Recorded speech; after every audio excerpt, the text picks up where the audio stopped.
Incoming transmission. The Klingonese word of the day is peh. These are the voyages of the starship Enterprise.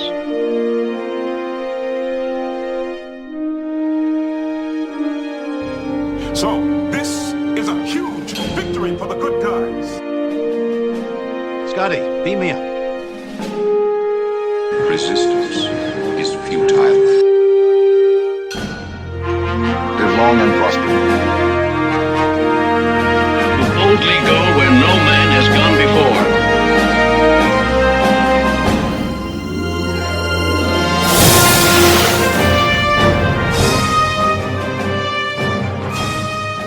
Greetings and welcome to the Computer Resume podcast.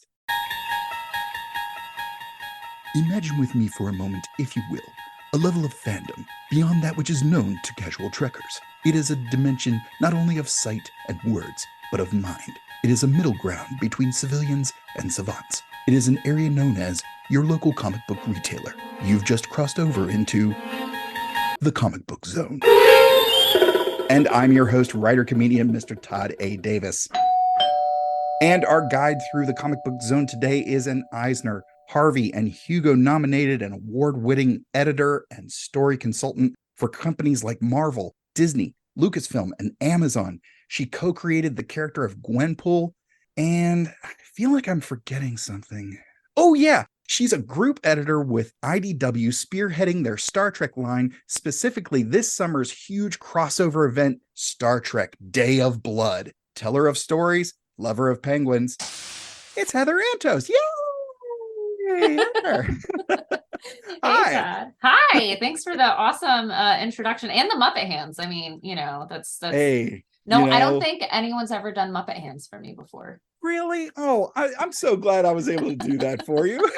I've always said everybody deserves to be introed by Kermit at least once. So I try the best I can. You've set the bar for future podcasts. Just saying. So right off the bat, on a scale of 1 to 2, how frustrated are you with Benedict Cumberbatch's pronunciation of the word penguin? Oh, 3.7. And the last thing you might expect to see here is penguins. It's like you'd think the Brits would have a better handle on something like that, right? Well, to be fair, I mean, how many of them have made it to Antarctica? They weren't able to colonize that. That's absolutely true. But, I sent you the link of that Graham Norton interview where it came up. But penguin, penguin. Trust me, I had a Laurel and Hardy back and forth with my wife trying to describe it to her. But it's like, he wasn't the only person there. There had to be at least 2 or 3 other people there in the booth. Like, it was like, hey, Ben, you want to take that again? Look, no one's perfect. That's true. Nobody's perfect. No, and you know perfect. what, folks, if you're going to take anything away from this, which you probably won't, but if you do, nobody's perfect. You know what? So here at the top, I'd like to confirm some of your baseball card stats, if that's okay. Great. All right. Where are you from? I'm from a small town called Niles, Michigan. Nice. Where'd you go to school? College or high school? Either. So I went to Niles High School. Good choice. Yeah, we don't have too many options. And then I went to Eastern Michigan University, followed by University of Michigan. Nice. What'd you study? Theater. Really nice. Good Theater stuff. and film. Yeah. Awesome. How many runs did you score last season? Sadly, I've never played baseball. Listen, Heather, I've been meaning to talk to you about your runs.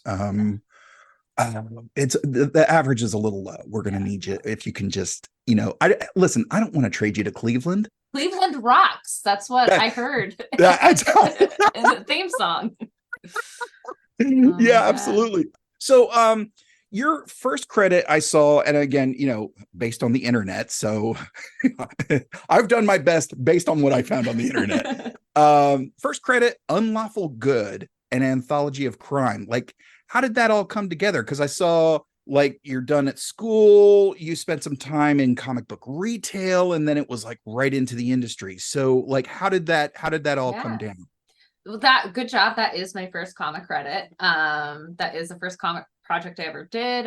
Yeah, I went to college, studied theater and film literally my entire life since I was a kid. Thought that was the plan until my last semester in school, and was like, well, that was fun. I don't want to do that anymore, which is great. It's really, you feel really secure as a 20 something going off into adulthood with zero plan. And all through college, I was really into comics. I did comics retail. I did comics journalism for a lot of places, but I had never considered comics as an actual career until one of my very good friends said, well, you like comics. Why not just do that? All right, sure. Just pick the job off the comic book tree, right?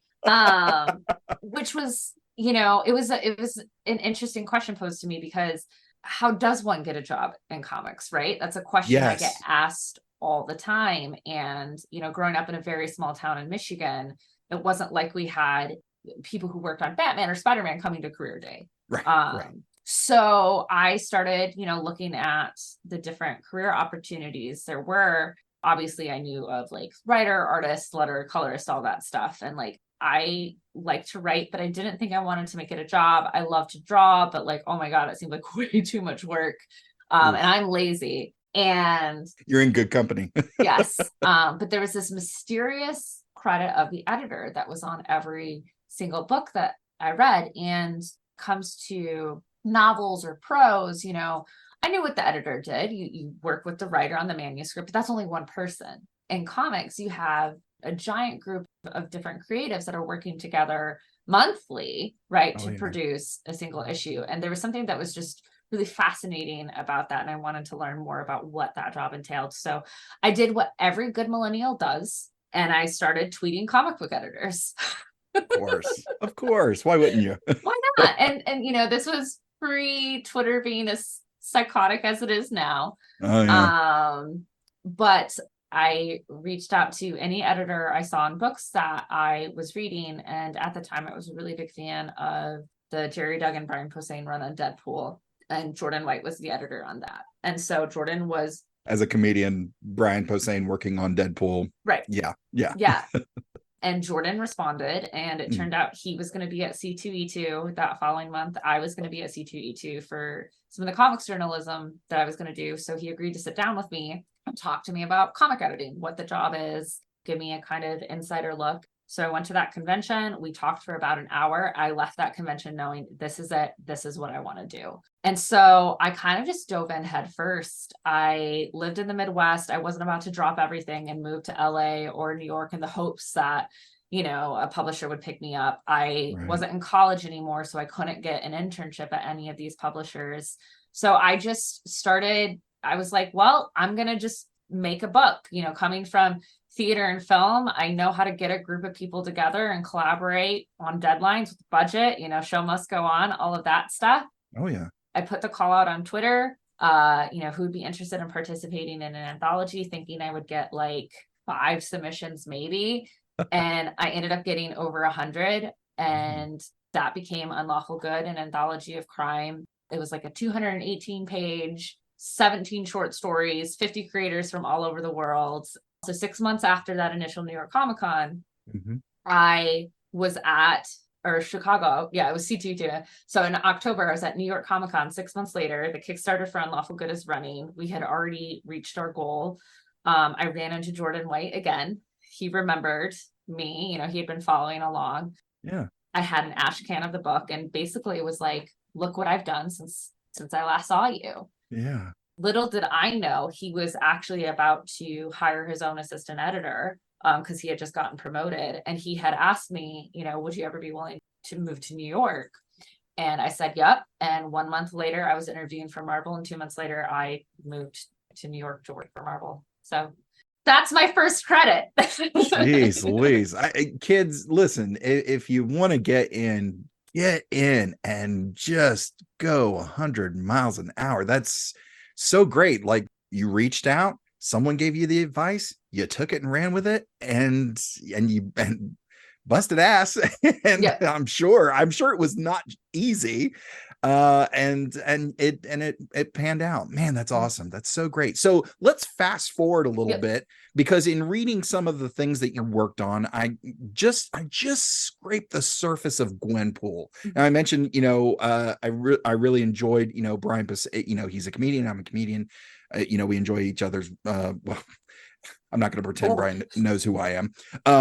But but I really enjoyed his work on Deadpool. And and then you guys had this very unique idea for this, because Deadpool was always a very meta character, and Gwenpool was meta on top of meta. Like, how did that come to be? And you going from editor to creator, how was that process and that transition? Yeah, I mean, Gwenpool is the fluke that should have never happened. She shouldn't exist. Truly, she really shouldn't.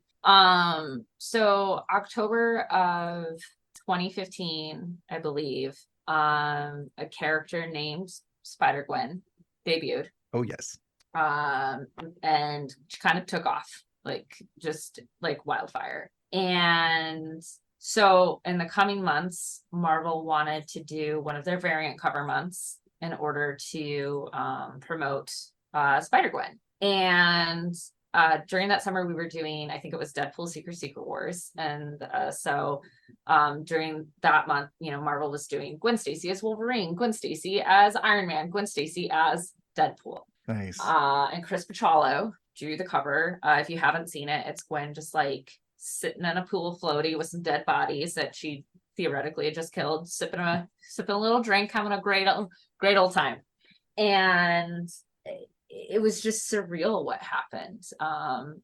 Fan art was immediately coming out. There were cosplayers at conventions, something about her design really resonated with people. And Marvel liking money. Wait, what? I know. They were like, oh, here's an opportunity, let's see what we can do with this. And so they came to Jordan and I in the Deadpool office and were like, come up with Gwenpool, come up with this character. Here's a catch. At the time, Marvel did not own the rights to Deadpool through the X-Men. They were at Fox, and Marvel did not have the rights to Spider-Man, Gwen Stacy, through Sony. Okay. And so we had the unique challenge of, we have to create a backstory and an origin for a character named Gwenpool that has nothing to do with either Deadpool or Gwen Stacy. So you want to talk meta? I mean, this is as meta as it gets. Yeah, that's not just like a square peg in a round hole. That's a square peg and engine block. Right. Exactly. Yeah, no, for sure. And we had done some previous work with Christopher Hastings on Deadpool Annual, and it was Jordan's idea to reach out to him. And the three of us, we just went to a diner in New York City and sat down and pitched ideas back and forth on who is this character? How can we make this work? What makes this interesting? And we kind of collectively came to, well, Gwen only exists because of the fans. They brought her to life. Smart. Yeah. And we really took inspiration from that. Because for those who don't know who Gwenpool is, her backstory is hypothetically, she is a girl from our world who grew up just a hardcore Marvel fan and one day woke up in the Marvel universe. That's awesome. And so what's her superpower? She's read every single Marvel comic that has ever existed. That's awesome. So yeah, and she knows how comic book works. She knows Peter Parker can't die. She knows that even if he does die, he's coming back, and so we really, really leaned into that, and it was super well received. I think Gwenpool number 1 was the fourth or fifth highest selling book that month that she debuted. Wow. Yeah. And she's a brand new, she's not a legacy character, and she had a 25 issue run plus a holiday special or 2 holiday specials, which is just, that doesn't happen. Yeah. It doesn't happen in comics, and so there was something about her that really connected with the fans, and it's just so cool to have a small part of that. Yeah, that's awesome. Well, congratulations on that. It's such a unique character and really creative way to get out of being painted into a corner, it sounds like, of like, well, we have all these restrictions. What are we going to do? That's pretty awesome.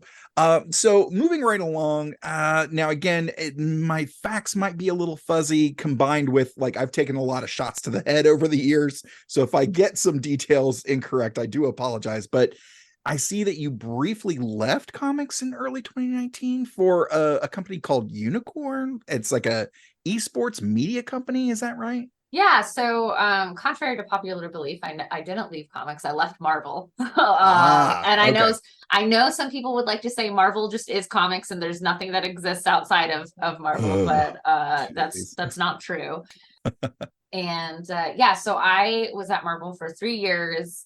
I left. I had, as I like to say, I had done my time there. After I was at Marvel for about a year, I knew that Marvel wasn't a long-term career for me. I really like what they do. I love the universe and the characters, but the way that, corporate comics works, Yeah. it wasn't for me creatively. I felt creatively stifled there. It's a different machine. It is a different machine. And I love the characters and creators that I worked with, but I feel like the workload those editors have is just insane and asinine, and mad respect for those who do it. Not for me. Funnily enough, the same friend who said, you like comics, why don't you do that? Had joined this company called Unicorn, and he was head of their communications team, and they needed someone to come in and be editor-in-chief over their like news and social media. And I had been looking how to segue out of Marvel and figure out what's next. Mm-hmm. And, I've always been a big fan of video games and different esports. I've never like played competitively myself, but I enjoy watching, a lot of the esports competitions. And so I left and did that. And that was a great avenue for me to kind of really lean in full force on creator-owned comics, because I couldn't do that when I was at Marvel. Mm. So that's when I got to start working with like creators like Jordi Belair and Vanessa Del Rey on their first creator-owned book at Image called Redlands. I got to work with Declan Shalvey on a bunch of his stuff. And I started writing for video game companies during that time. Like I got to really spread my wings and branch out a little bit more into what I did. And I would never have been able to do that had I stayed at Marvel. What was because you had the oomph to get in, and then I imagine you learned a heck of a lot in those 3 years at Marvel, going with an esports company like Unicorn. What strengths, or what did you learn at Marvel that translated well from comics to video games? I mean, yeah, doing news is storytelling. It's just storytelling with facts. If you do it well. Yeah. If you do it right. It's storytelling with facts. Right. And you still need to engage a reader. Same thing with social media, right? It's really just corporate marketing is social media, and it's all storytelling. It's all creative storytelling. On insanely tight deadlines. If a tournament is this weekend, right, and you get that interview in, you have to write that story and get it out and figure out what that hook is, like, instantaneously. Somehow it's a little bit quicker than comics, but yeah, I mean, it's really just storytelling. I did sports writing for about a year, just here locally, covering I had a high school and a college that I was covering, and I was sitting in the booth with a couple of other writers. And again, I'm very new, and hey, how you doing? My name is Todd. And football game goes 4 hours roughly. And so we're wrapping things up, and I'm putting things away, and they're just furiously just typing. I was like, when's your deadline? They're like, 20 minutes ago. I was like, oh okay. Wow. I don't think people, they hear the concept of deadlines, but don't totally grasp like what it is to get something and make sure all your facts are straight, in addition to grammar and being able to convey a story to hook your readers and get it in on time. Like it's no small feat. That's the thing. It's you can be in journalism, like really you can be good or you can be vast, right? Like those are the two. And unfortunately you have to sacrifice one for the other, because checking sources and getting sources takes time, and to verify that and fact check and unfortunately, as a consumer, we don't give a shit if something's right. We just want it to be entertaining. And news should not serve as entertainment, but that's for a different podcast. Yeah, that's a different discussion. I'm barely equipped to do this. So knowing that, talking about facts, and when you're talking about comic books, it kind of translates to the lore. And, a lot of fans treat their chosen lore like the Bible. Describe the difference between working in canon at Marvel and working off of canon with Star Trek, because those two things are very, you found such a creative avenue to get Gwenpool to life. But in terms of Star Trek comics, Star Trek lore is so, it almost, it's quite honestly its own history, but the comics have always been this kind of side street along with the regular canon. What's working in those two different canons, those two different lores? What's that like? Yeah, look, even with Marvel, everything is canon until it isn't. And that's Tom Brevoort, but that's everything. Star Wars, everything is canon until it isn't. Star Wars retcons itself all the time. Star Trek retcons itself all the time. The new episodes. I don't want to tell anyone how to be a fan, but I think trying to behold something right to what we've seen before, it's just you're setting yourself up to be disappointed. Look, our own canon and reality is determined by what gets printed in textbooks, and we all know that stuff's not accurate. The history that we've learned is not actual canon. So all of that to say that so long as we are not contradicting ourselves within our own stories, that's really all that matters to me. I don't get to determine what counts and what doesn't. That's Paramount. Paramount reviews every single thing that we do. I'm talking with them literally every single day. Wow. So it's a very collaborative thing, and there are times where they even well, this might have happened in this thing, but in a later thing we did this, so really you can take whatever you want and take your pick, and what better serves the story. And that's my priority, is always is what best serves the story. That's what's most important. The idea of retcons, I'm growing up was a big Batman fan, still am. Batman's been retconned? Next you're gonna tell me Spider-Man has. Right. Well, and everybody's like, oh, well, how did Batman get started? I was like, which time? But yeah, it's, oh man, that's good to know. And it's good to know that you have that Paramount's not oblivious to the comics that are being made, that they are involved. I've actually got a couple questions from a couple fans, if you don't mind. So Star Trek drag queen Flip Kiki says, I love the Princess Leia series. What are your thoughts on telling such a pivotal character story? Now, here we just talked about lore, but Princess Leia was such was an integral part, but a part of this larger thing. How was that bringing her character, her story to life? It was such an honor. One of my first memories is playing Princess Leia on the playground growing up as a kid. She was my first role model, really, the first badass female character that I wanted to be like. I'll never forget the first time seeing her in A New Hope, and basically, all but spitting in Darth Vader's face in the opening scene, right? And then, oh man, right? How awesome would that have been? Like an alternate take? I'm sure there is. In my head canon, there is.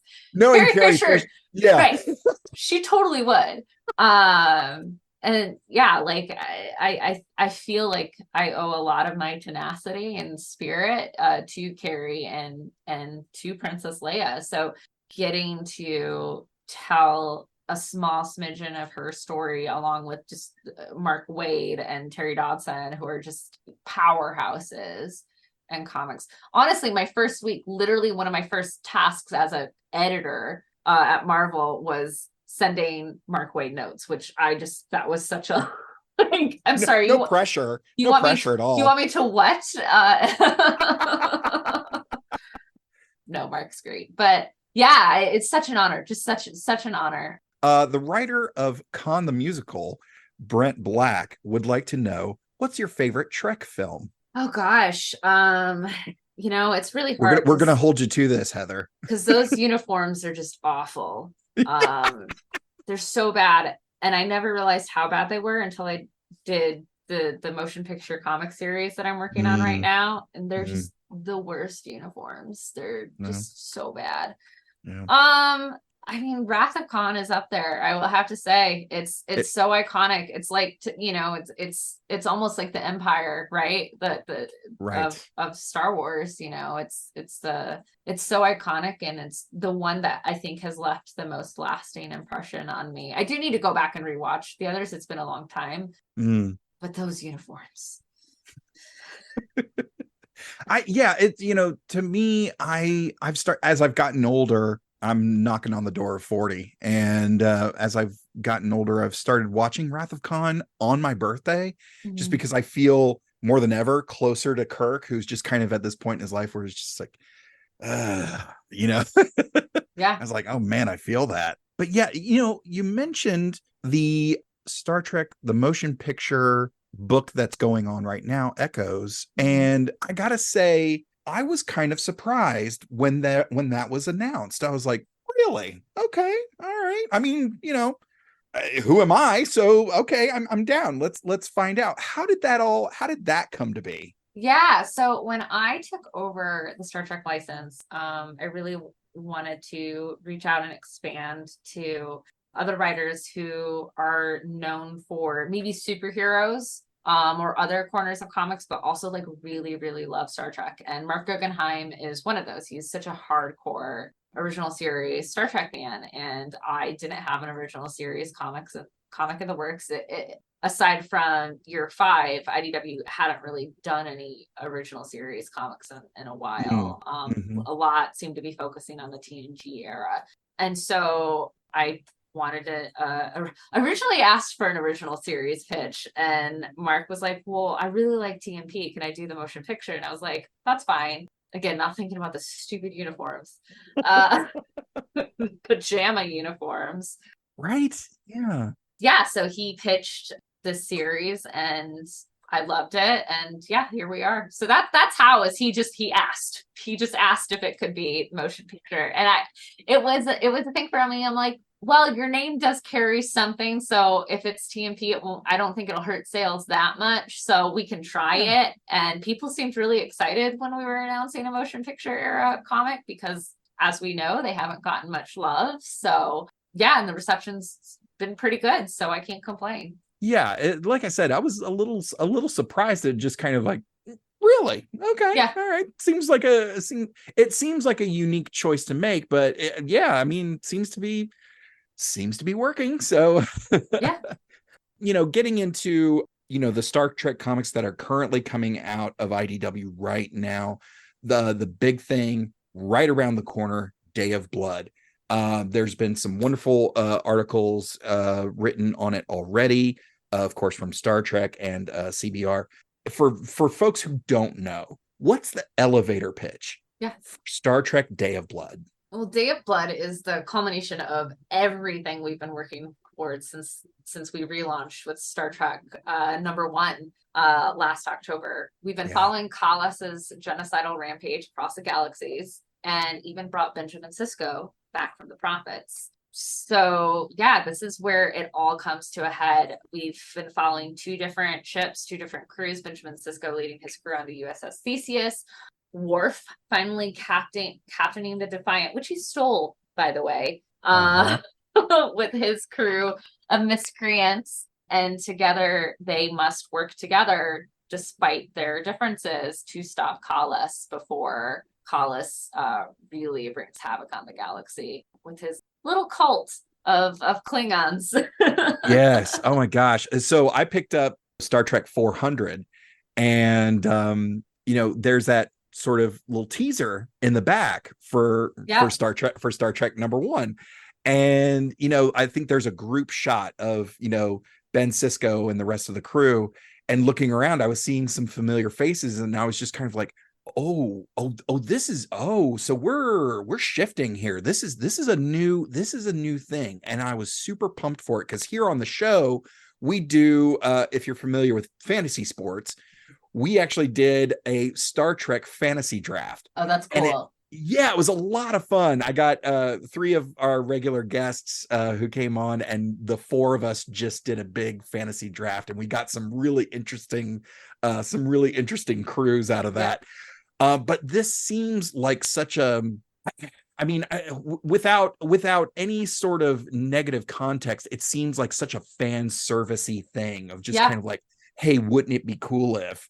And then you guys doubled down and were like, oh, and what if Worf got the Defiant? And so a buddy of mine, comedian Patrick Cunningham, who's been on the show a couple times, was the first person to actually tell me about Defiant. I'm incredibly busy producing the show. He goes, hey, have you heard about this thing called Defiant? I was like, no, what's going on? And his pitch to me of Defiant was like, dude, it's X-Force in Star Trek. And that is a spot on impression of Patrick Cunningham. But yeah, it was just kind of like, because there's Starfleet and there's Section 31 who does like the Black Ops type stuff, and then there's Defiant, which is stolen ship, folks who are known for being less than honorable, or less. You can spoil it. Laura's on the crew. Laura's on the crew. Laura's on the crew. They broke Rolla Ren out of prison. Like Yeah, I mean, there's, talk about fan servicey. Like the cover alone, you're just like, oh, can I buy more than one of these? This is amazing. So once the current the current series of Star Trek kicked off, not long after that was Defiant, of course, coming out of Star Trek. So what was the process there of like getting Defiant off the ground once Star Trek was in full swing? Yeah, I mean, Defiant was always the plan. When I took over the Star Trek license, I wanted to make Star Trek comics matter in a way that I don't think they have before. Star Trek is the first multiverse. It's been going on for, like close to 60 years. Yeah, we're coming up on 60. Yeah, and the comics, and not to say the previous comics runs were bad or anything, they just served a different purpose. They felt like lost episodes. They were very much meant for fans who had been following Star Trek outside of the comics. They felt like, and I don't mean this in a bad way, licensed comics. Yeah Right. And I wanted to build a line that could only, and story that could only work in comics, and really use the fact that we are telling these stories in comics and using these characters. You're never going to see these characters together on a TV show. It's impossible. You can't. This story can only be told in comics. And just like the shows, right? You follow a ship, you follow a specific crew. We're going to follow our own ship, and we're going to follow our own crew. Literally, when I talked to Jackson Lanzig and Colin Cullen originally, I asked them, I was like, who's the Avengers of Star Trek? I want that book. That's the book I want. And my goal was, I want to have 2 books that exist at the same time and tell different sides of the same coin, that can build to a traditional crossover event in comics that we've never done. Star Trek has never done that. They've never had multiple books that coexist, that can touch on each other. And even in the Echoes book, right? Yes, this takes place, however many years prior in the TMP era, but you're going to see when issues 4 and 5 come out that, there's some Easter eggs in there that tie into what's going on in Day of Blood. In this most recent arc of Star Trek, when that took place on DS9, if you're reading our DS9 comic that also came out, yes, they're happening at different times, but there's little touch points. We're referencing each other. And the way that Spider-Man exists at the same time as the X-Men, as, you know, Avengers, and they'll like touch point and acknowledge that the other books exist at the same time, and really taking advantage of the medium that we're in and making it feel big and making it feel important and making it feel like it matters. There's a reason the Rolo Ren issue came out the same time that the Rolo Ren episode happened on Picard. That's planned. That was my next question. Yeah, because of the involvement of Rolo Ren and knowing where Worf is in the third season of Picard, and I was data like, okay, and lore and all of that. Yeah. And that's all credit to the folks at Paramount who have given me access to the scripts before the shows air. You know, I've gotten to read all of them and see, like, this is where those characters end up. These are where these stories go. How can we connect the dots and fill the gaps, and make it matter? That's amazing. Because I mean, that's been, gosh, you summed it up so well. Is the comics that came before, you know, all respect to the comics that came before, but they did feel like licensed books. And this is the first time ever, or certainly the first time in a long time, where the comics with the shows has actually, they feel more connected and they feel like they matter more. And so thank you for making that for helping to make that happen. So knowing that, and we've talked on the show here before about Star Trek and science fiction in general. You know, Star Trek has always been, and still is, very topical. And good sci-fi has always been a mirror or cautionary tale of our society. When people are done reading Day of Blood, knowing that there's this cult, these god killers, and, you know, families turning on each other, and all of these things, when folks are done reading Day of Blood, what do you think the conversation will be? You know, what's the takeaway? What's the lesson, the moral? Star Trek's always been big on that sort of thing, without giving anything away. Don't join a cult. Kids, you heard it here first, straight from Heather Antos. Cults are bad. Call your dad, and if you joined a cult, I think there's no, but there's actually, call your dad, you're in a cult. There's actually some story spoilery in there. So but yeah, don't join a cult. I think that's basically it. Yeah, we you know, here on the show, we've kind of, there's been very few times over the last 2 years and change where, you know, we've actually discussed anything sort of political on the show. But, you know, it's no secret. Hell, they did it in Strange New Worlds, where Pike was like, hey, we almost died, and they send the video package to that planet, and the news footage that they're looking at is very recent. And, you felt everybody just kind of go, whoa. It's, you know, I think Day of Blood, in addition to being this huge event and, you know, this new step, this bold new step in Star Trek comics, I think there is something to be said about, you know, the bigger lesson here. And again, folks, check it out. There's stuff already out there leading up to Day of Blood. But yeah, this is so great. I'm so excited for it. Well, we're getting closer to the end of our time. Heather, you want to do a lightning round? Let's do it. All right, here we go. I am so good at lightning rounds. What was your first comic book? Do Sunday newspaper comic strips count? If so, Peanuts. Fair. Okay. Who is the funniest person you know? Me. Oh, we were looking for Todd A. Davis, the host of the Computer Resume. That's okay. That's all right. That's fine. All of this is fine.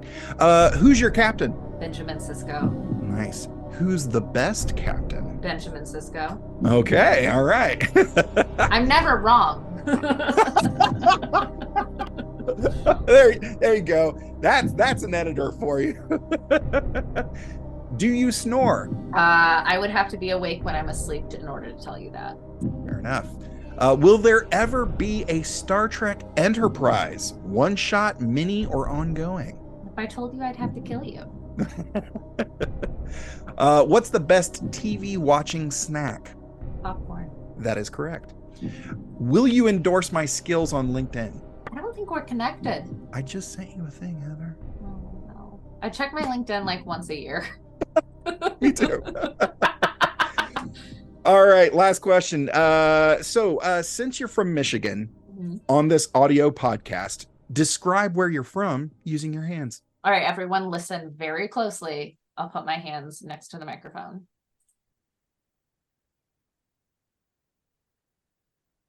That is correct. Yeah. All right. Good job. All right. Well, Heather, thank you so much for carving out the time to sit with us and go through your life and the career and the industry and the projects and all of these things. Do you have any parting thoughts before we start to wrap things up?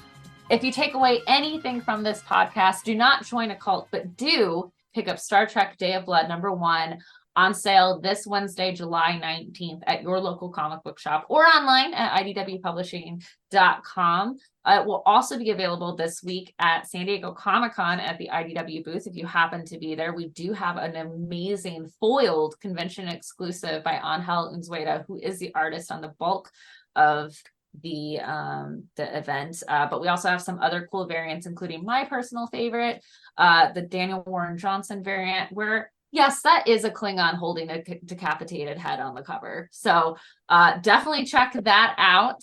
Check out Day of Blood, and please tell me about it if you do. And if people were to tell you about it, where can they find you on the internet? They can find me at Heather Antos on all of the things, or at my website, heatherantos.com. And I am at Mr. Todd A. Davis on all of the socials. From all of us at the Computer Resume podcast, thank you so much for listening, and I'll see you in 10 Forward.